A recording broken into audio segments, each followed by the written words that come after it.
교제를 합니다. 남자는 여자의 배경을 보고 좋아했던 것은 아닙니다. 두 사람은 순수하게 서로에게 이끌려서 사귀게 된 것입니다. 이 두 사람은 집안에 어떠한 반대가 있어도 헤어지지 않겠다 굳게 맹세합니다. 예상했던 대로 집안의 반대가 거셉니다. 특히 딸의 부모는 평범한 남자를 사위로 받아들일 마음이 전혀 없습니다. 이에 딸의 부모는 딸과 그 남자의 사이를 갈라놓기 위해 딸을 미국으로 유학 보내기로 결정을 합니다. 엄근진한 딸의 아빠. 엄근진이 무슨 뜻인지 아시죠? 네, 모르시는 것 같습니다. 이 정도는 아셔야 됩니다. 엄격, 근엄, 진지. 네, 이게 줄임말이에요. 엄근진한 아빠가 거실에서 신문을 보면서 짧고 건조한 말투로 비행기표를 딸에게 내밀면서 유학을 다녀오라고 합니다. 딸은 엄근진한 아빠의 말을 거역할 수가 없습니다. 여자는 남자에게 공부하러 미국을 가게 되었다고 말을 합니다.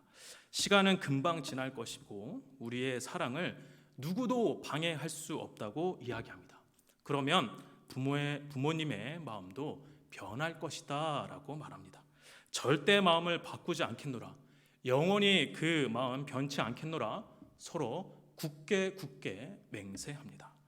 굉장히 손이 오글거리죠. 네, 안 오글거리세요? 네, 저는 제가 얘기하면서도 손에 지금 이렇게 오글오글거림이 느껴집니다. 그렇게 여자는 유학길에 오릅니다. 그리고 그 여자의 부모는 출국하는 딸의 뒷모습을 보면서 이렇게 이야기하는 것 같습니다. 눈에서 멀어지면 마음도 멀어질 거야. 그렇게 시간이 흘러갑니다. 여자도 낯선 땅에서 열심히 힘겹게 공부를 합니다. 남자도 한국에서 열심히 생활을 합니다. 볼 수가 없으니 더 애틋한 마음이 생기는 것 같습니다. 하지만 그렇게 1년, 2년 시간이 지나자 누가 변했을까요? 제가 남자를 나쁜 사람으로 만들까요? 여자를 나쁜 사람으로 만들까요? 고민 많이 했는데 제가 남자니까 남자를 나쁜 사람으로 만들겠습니다. 남자가 그 시간을 기다리지 못하고 다른 여자와 사랑에 빠집니다. 딸 부모의 바람대로 눈에서 멀어지면 마음도 멀어지게 되었습니다. 사람의 마음과 마음을 멀어지게 할 수 있는 가장 일반적인 방법이 바로 눈에서 멀어지게 하는 것 같습니다. 멀어지면 애틋한 마음은 자연스레 사라지게 되는 것이죠. 하지만 꼭 그렇지는 않습니다. 서로의 관계가 진실이라면 눈에서 멀어져도 마음과 마음이 끊어지지 않을 수도 있습니다.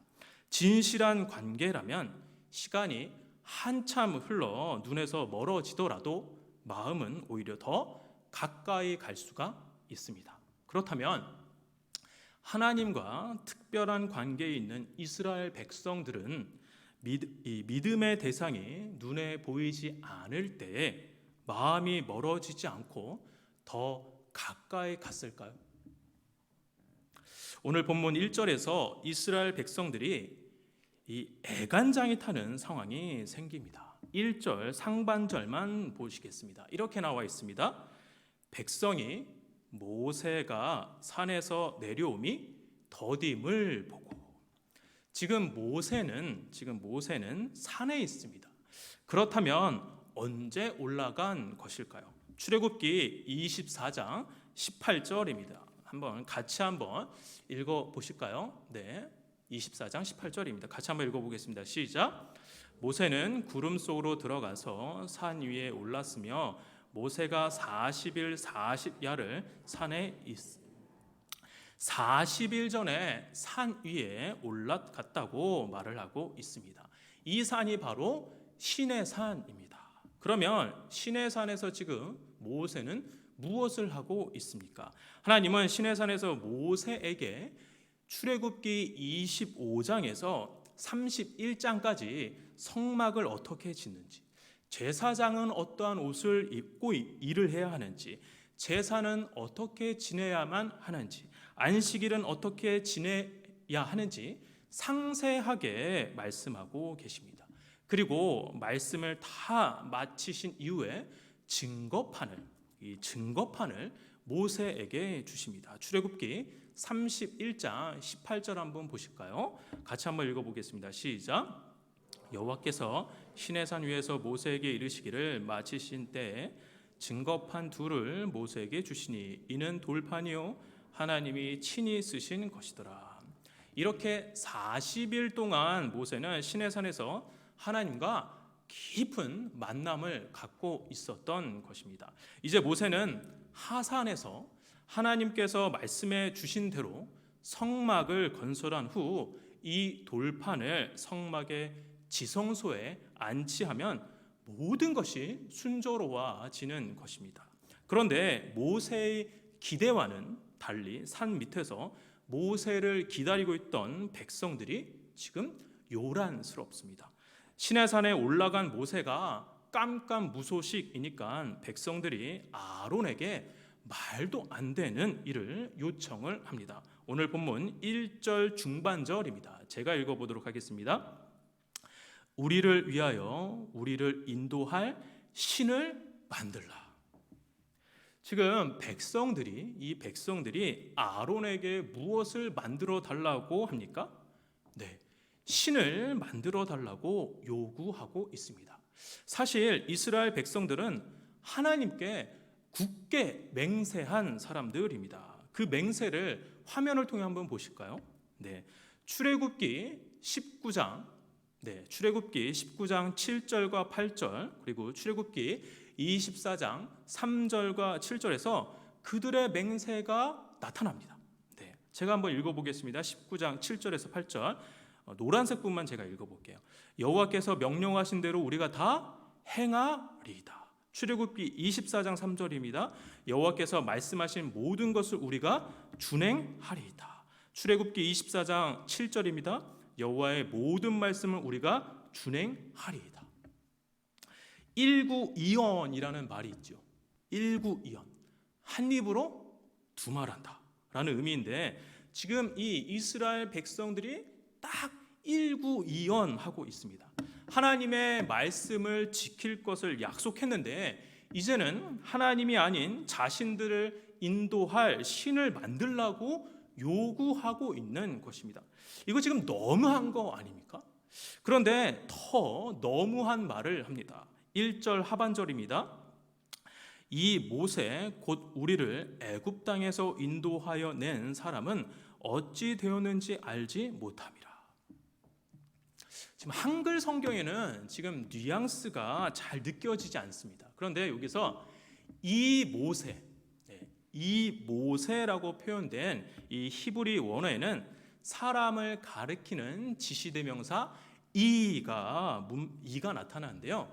이 문맥상 이게 어떠한 의미를 갖고 있냐면요, 상대를 경멸하고 비하하고 매우 불손한 의미를 갖고 있는 지시대명사가 이라는 단어입니다. 제가 뉘앙스를 살려서 한번 말씀을 해 보겠습니다. 이런 의미입니다. 저 모세, 우리를 애굽 땅에서 인도하여 낸 사람 도대체 어디에 있는 거야? 네, 제가 지금 연기력이 연습을 했는데 실전에선 좀 약했네요. 네, 오랜만에 금요초라 설교하니까 잘 안 되는 것 같아요. 네, 이런 뉘앙스예요. 이 모세 그냥 가리키는 게 아니라 지금 모세를 경멸하고 있는 거예요. 하나님을 잊어버리고 그들이 원하는 신을 요구하더니 이제는 그들의 지도자인 모세까지도 지금 경멸하고 싫어하고 있습니다. 그런데 사실 이스라엘 백성들은 홍해를 건넌 후에 모세에게 진한 고백을 했던 사람들입니다. 출애굽기 14장 31절입니다. 백성이 여호와를 경외하며 여호와와 그 종 모세를 믿었더라. 지금 이스라엘 백성들이 지금 모세를 뭐 했다고 말씀하고 있나요? 믿었다라고 이야기를 하고 있습니다. 그들은 모세를 존경하였고 더욱이 하나님의 말씀을 받아서 전해주는 민족의 지도자, 리더자로 분명히 인지했습니다. 그렇게 모세를 믿었던 사람들인데 그렇다면 모세가 시내산에 들어가서 깜깜무소식이라고 한다면 뭐부터 해야 되는 것입니까? 믿었던 모세가 시내산에 들어가서 깜깜무소식이라면 뭐부터 해야 합니까? 네, 걱정부터 해야 되는 거 아닙니까? 무슨 일이 있는 게 아닌지, 시내산에서 돌발 상황이 생긴 것은 아닌지, 그의 신상을 염려하고 걱정해야 되는 거 아닙니까? 그런데 이 인간들은 걱정은 1도 없이 그들이 믿고 따랐던 하나님의 대리자 모세를 경멸하고 비하하고 있습니다. 어떻게 이럴 수가 있습니까? 사람의 마음이 이렇게 극단적으로 왔다 갔다 이리저리 할 수 있는 것입니까? 가까운 목사님을 통해서 알게 된 내용입니다. 담임 목회를 어렵게 하고 계시는 그분은 대부분의 한국교회 목사님들이 그러하듯이 성실하게 사역을 감당하고 계시고 늘 성도들을 위해 기도하시는 분입니다. 네. 그런데 목사는 성도들을 위해 잘 되기를 진심으로 바라며 기도하는데 성도 중에는 우리 교회 이야기를 하는 게 아닙니다. 네, 오해하시면 안 돼요. 성도들 중에는 목사가 잘 되는 걸 그다지 좋아하지 않는 사람이 있다라는 겁니다. 제 얘기가 아니라 그분의 이야기인 거예요. 처음에는 어렵게 목회하시는 목사님을 도와 같이 동역하면서 지냈는데 하나님께서 그 목사님에게 복을 주셔서 그 가정이 그 자녀들이 잘 되니까 배를 아파하는 성도가 있더랍니다. 이상하죠? 모르겠어요.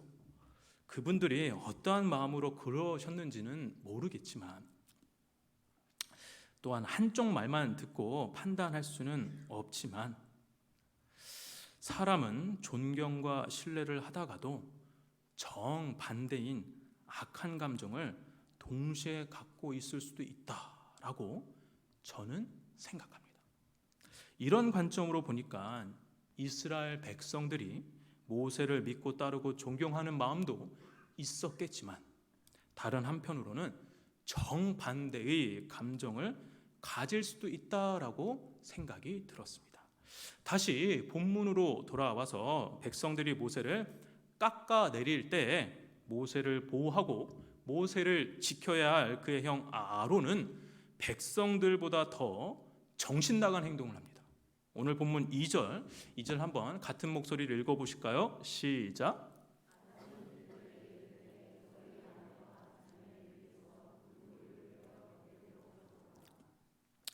지금 동요하는 백성들을 달래고 권면해야 하는 아론은 오히려 금을 모아오면 신을 만들어 주겠다라고 이야기를 합니다.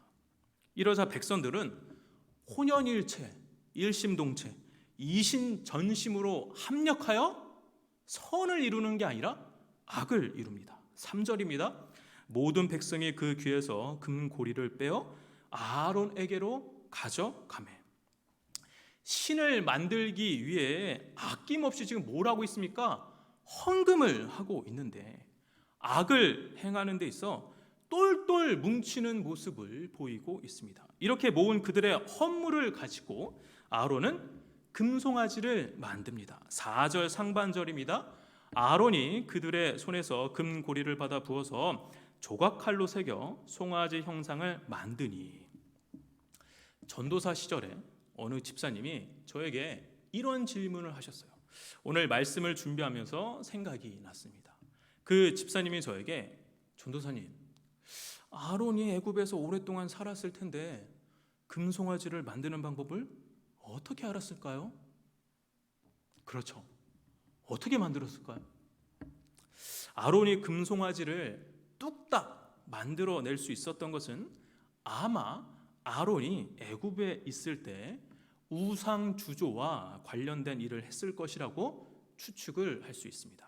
그래서 만드는 방법을 잘 알고 있지 않았을까 생각할 수 있습니다. 또 재미있는 질문 하나 드릴게요. 금으로 만든 이 금 송아지는 순도 100% 순금 금덩어리였을까요? 정확하게는 알 수는 없지만 어떤 책에서 말하기를 100% 금덩어리가 아니라 나무로 먼저 송아지 형태를 깎은 다음 그 위에 금을 씌운 것이라고 말을 하기도 합니다.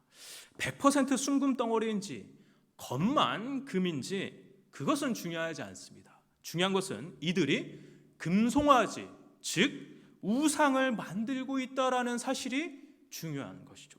그렇게 금송아지가 완성되자 4절 하반절에 혈압 오르는 이야기를 하고 있습니다. 4절 하반절 제가 한번 읽어보도록 하겠습니다. 그들이 말하되 이스라엘아 이는 너희를 애굽 땅에서 인도하여 낸 너희의 신이로다 하는지라. 지금 금송아지를 보고 뭐라고 이야기를 하고 있습니까? 금송아지를 보고 신이라고 이야기하고 있습니다. 히브리 원어로 보면 신이라고 번역된 단어가 바로 엘로힘입니다. 엘로힘 많이 들어보셨죠? 엘로힘은 성경에서 대부분 하나님을 뜻하는 단어로 번역을 하는데 지금 이 사람들은 이 금송아지를 보고 이스라엘 백성들이 엘로힘, 즉 하나님이라고 이야기를 하고 있는 것입니다. 성문교회 성도 여러분, 인간이 하나님의 형상을 만들었습니다. 기가 막히죠. 그런데 끝이 아닙니다. 5절입니다. 아론이 보고 그 앞에 제단을 쌓고 이에 아론이 공포하여 이르되 내일은 여호와의 절이니라 하니. 아론이 내일은 여호와의 절일이라고 선포하는데 이 말이 정확하게 어떠한 의미인지 약간 논쟁이 있습니다. 저는 아론이 금송아지를 여호와라고 부르는 명명식을 하고 또한 자축하면서 이날을 기념일로 만들어 우리식으로 표현하면 잔치, 서양식으로 표현하면 페스티벌을 열자고 지금 선포하자고 하는 것입니다. 즉 금송아지를 놓고 종교 축제를 벌이자라고 이야기를 하는 것이죠. 축제 현장의 모습은 아마 이런 모습이 아니었을까요? 네. 백성들은 금송아지를 애워싸고 미친 듯이 몸을 흔들며 손에 손을 잡고 춤을 추었을 것입니다. 금송아지를 보고 얼마나 은혜를 받고 있었는지 노래하고 때로는 기도하며 팔을 위로 올리기도 합니다. 이렇게 그들이 원했던 여호와를 만들었으니 이제 무엇을 해야 마무리가 될까요? 이제 무엇을 해야 마무리가 될까요? 네, 기념 예배를 드려야죠. 6절 상반절입니다. 이튿날에 그들이 일찍이 일어나 번제를 드리며 화목제를 드리고. 일찍이 일어나, 제 생각에는 우리로 치면은 새벽 예배 때 금송아지 놓고 제사를 지낸 것 같습니다. 성문교회 성도 여러분, 이들의 모습 어떻습니까? 보기 좋으세요? 아니죠. 그들이 원하는 우상을 만들어 놓고 그것을 여호와라고 부르고 진지하게 예배 드리는 모습은 요즘 표현으로 정말 역대급입니다. 그렇다면 우리 하나님은 이 광경을 다 지켜보신 하나님은 이들을 어떻게 생각하실까요? 하나님은 과연 이들을 어떻게 바라보고 계실까요? 하나님은 크게 두 가지 평가를 하고 계십니다. 첫째, 출애굽기 32장 7절입니다. 32장 7절 다 같이 다 읽어보실까요? 시작.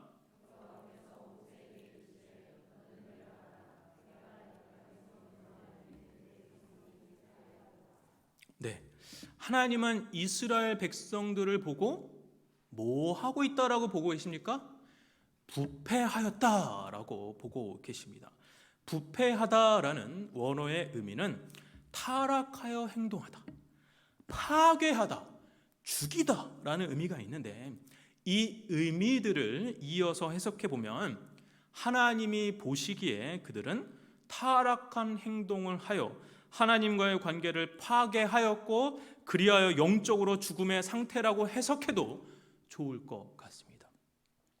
그들은 휘황찬란하게 금으로 송아지를 만들어 놓고 그것을 즐거워하고 그것에 예배를 드리며 나름대로 행복한 모습을 보인다고 할지라도 하나님은 그들이 부패하였다라고 지금 평가하고 계시는 것입니다.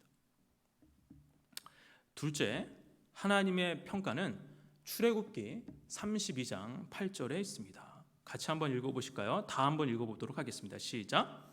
여호와께서 또 모세에게 이르시되 내가 이 백성을 보니 목이 뻣뻣한 백성이로다. 하나님이 보시기에 이 백성이 목이 뻣뻣한 상태라고 표현을 하고 계십니다. 우리가 흔히 쓰는 말 중에 고집이 아주 센 사람을 뭐라고 표현하시나요? 네, 뭐 여러 가지 표현이 있죠. 네, 가장 흔하게 쓰는 표현은 황소고집. 네, 황소고집이라고도 표현을 하죠.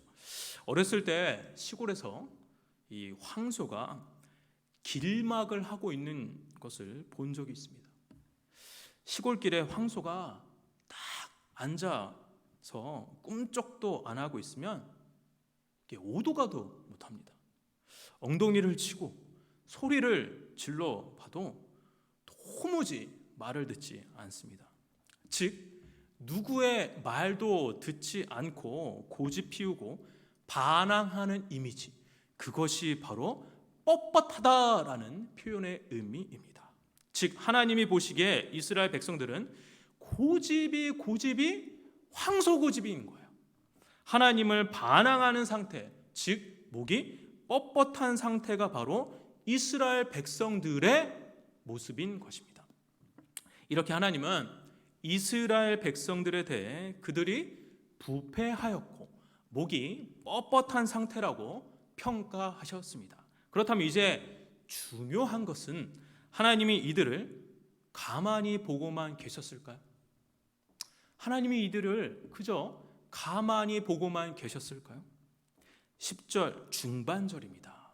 제가 읽겠습니다. 그들에게 진노하여 그들을 진멸하고. 하나님은 그들을 진노하고 진멸하시겠다라고 하십니다. 즉 하나님께서는 오늘 본문에서 나타난 이스라엘 백성들의 언행을 보시고 맹렬한 진노의 감정을 품고 계시는 것입니다. 성문교회 성도 여러분, 우리는 하나님이 왜 맹렬한 진노의 감정을 품으시는지 그 이유를 잘 알 수 있습니다. 그것은 믿음의 대상을 하나님이 아닌 다른 것으로 만들었고, 믿음의 대상을 하나님이 아닌 다른 것으로 채웠고, 믿음의 대상을 하나님이 아닌 다른 것으로 만들고 그것에 경배하는 것에 하나님은 진노하셨던 것입니다. 그렇다면 우리도 하나님을 진노하게 해서는 안 될 것입니다.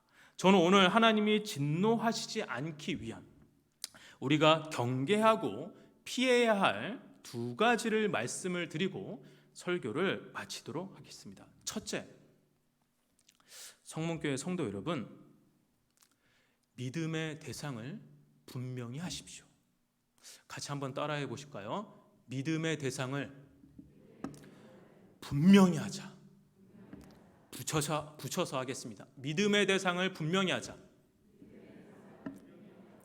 이스라엘 백성들은 보이지 않는 하나님을 믿었던 것이 아니라 눈에 보이는 모세를 더 믿었던 것 같습니다.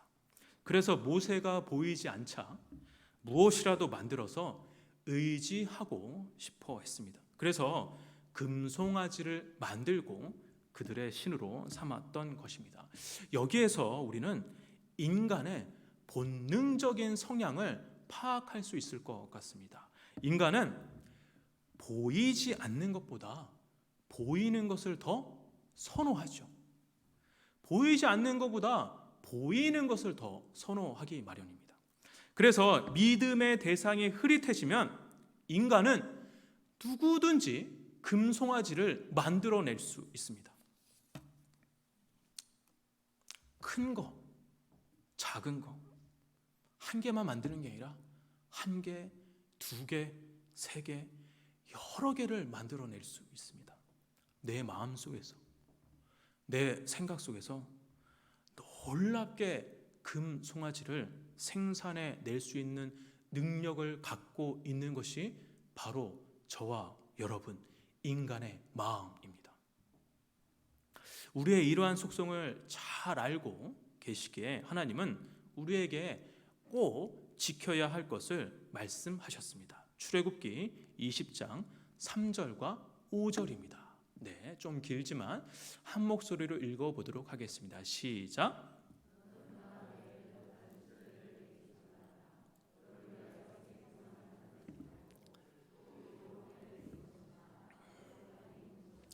땅 아래 물속에 있는 것에 어떤 형상도 만들지 말며 그것들에게 절하지 말며 그것들을 섬기지 말라.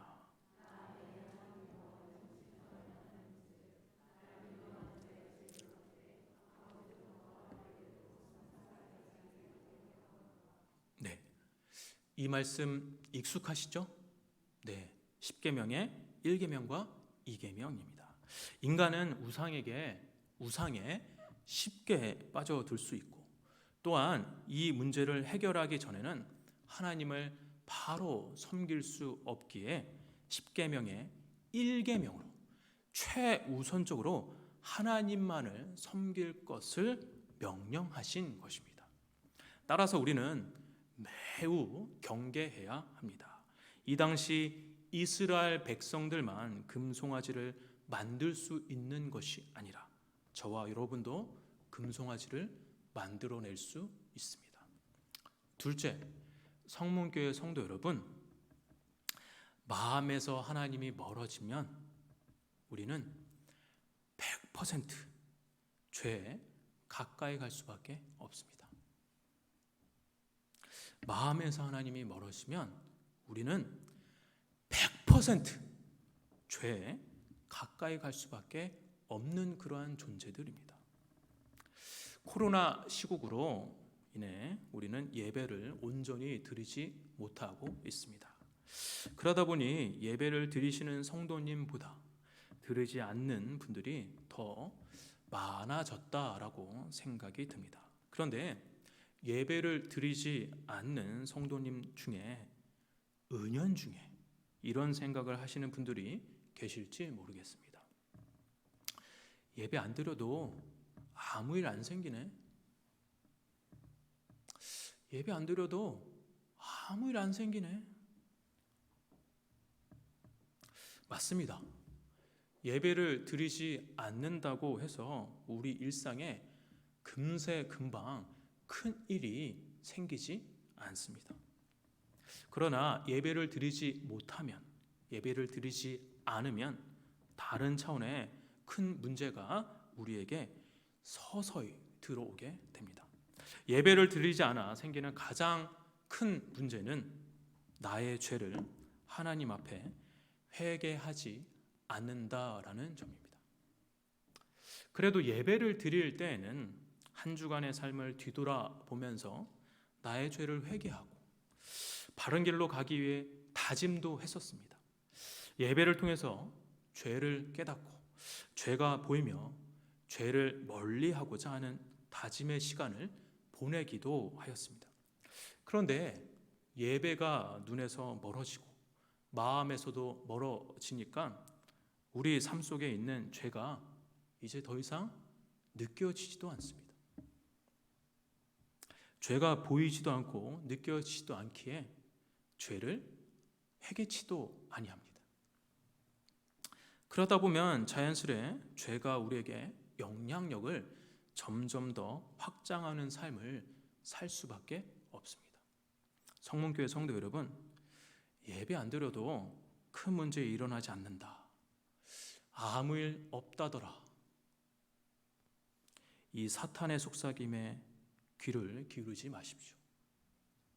이 말에 귀를 기울이게 만들어 하나님과 내가 멀어지는 삶, 그래서 죄를 지어도 불편함이 전혀 없는 삶, 죄를 범하는 것이 무감각해지는 삶을 살아가도록 인도하는 것이 바로 사탄이 원하는 바입니다. 예배 안 드려도 아무 일 없을 것입니다. 하지만 아무 일 안 생길지도 몰라도 죄를 벗삼아 살아가기에 너무나 좋은 상태로 향해 가고 있다는 사실을 절대 잊지 마시기 바랍니다. 또한 예배가 멀어짐으로 인해 여러분이 정말 중요한 것을 놓치고 있는 것이 있습니다.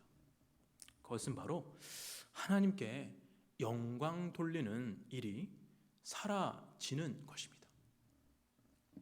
하나님께 영광 돌리는 것은 특별한 사람, 특출난 사람만 하는 것이 아닙니다. 종종 TV에서 연예인이나 스포츠 선수들이 어떤 큰 상을 받은 다음에 인터뷰할 때 수상 소감에서 이렇게 이야기합니다. 하나님께 영광 돌려요. 하나님께 영광 돌립니다. 이렇게 이야기하죠. 네, 큰 상을 받고 하나님께 영광 돌린다고 표현하는 것 맞습니다. 그렇게 해야죠. 그런데 만약 큰 성과나 높은 위치에 올라갈 때만 하나님이 영광 받으신다거나 혹 그렇게 특수할 때에만 영광을 돌리는 것이라면 저 같은 사람은 일평생 하나님께 영광을 돌리지 못할 것 같습니다. 평범한 사람들은 그렇다면 어떻게 하나님께 영광을 돌릴 수 있다는 말입니까? 하나님께 영광 돌리는 가장 확실하고도 중요한 시간이 바로 지금 이 시간 예배입니다. 이 예배는 하나님의 영광으로 가득 차 있는 것이 바로 예배 시간입니다. 이 예배에는 여러분이 하나님을 찬양하고 하나님의 영광스러운 말씀을 듣습니다. 그분께 머리 숙여 기도하고 그분을 드높입니다. 이것이 다 예배 시간에 하는 일이고 이것이 다 하나님을 영광스럽게 하는 일이라는 것을 잊지 마시기 바랍니다. 성문교회 성도 여러분, 예배가 눈에서 멀어지면 필히 마음에서도 멀어집니다. 그러면 우리는 죄에 가까이 가게 되며 죄가 죄인 줄도 모르고 하나님께 영광 돌리는 가장 거룩한 일도 하지 못하는 비참한 삶을 살아가게 될 수밖에 없습니다. 성문교회 성도 여러분, 예배가 너무나도 중요합니다. 눈에서 멀어진다고 마음까지 멀어지지 않기를 바랍니다. 말씀을 정리하겠습니다. 눈에서 멀어지는 시간을 더 길게 갖지 마십시오. 저를 위해서 그러는 것이 아닙니다. 교회를 위해서 그러한 것도 아닙니다. 믿음의 대상이 흔들리면 우리 마음속에 숱한 금송아지가 뛰어 날뛸 것입니다. 하나님은 이것을 심각하게 진노하시고 분노하십니다. 하나님은 우리가 하나님을 예배하고 경배하시기를 원하시지 다른 것에 마음을 뺏겨 허한 인생을 살기를 원하는 분이 아닙니다. 혹 여러분들 가족 중에 이 코로나 시국으로 인해 마음이 많이 떠났다라는 분이 계신다면 이제 이 영광의 자리에 죄를 회개하는 자리에 돌아와 하나님께 예배하는 삶을 살기를 간절히 기도하시기 바랍니다. 그리하여 우리 성문교회 공동체 모두 최우선적으로 예배를 통해 하나님께 영광 돌리는 거룩한 공동체 되길, 그 귀한 사명 다시 회복하게 되길 주의 이름으로 축원합니다. 같이 찬양하고 기도하도록 하겠습니다.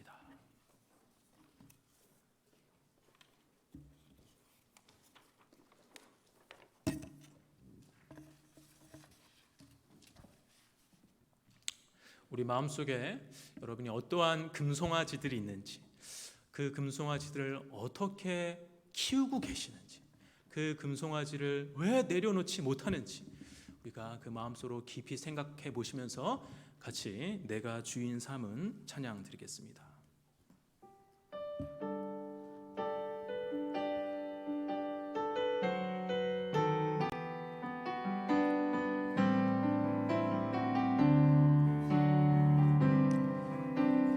내가 주인 삼은 내가 주인 삼은 모든 것 내려놓고 내 주 대신 주 앞에 나가 내가 사랑했던 모든 것 내려놓고 주님만 사랑해. 주님만 사랑해. 다시 한번 찬양합니다. 내가 주인 삼은 내가 주인 삼은 모든 것 내려놓고 내 주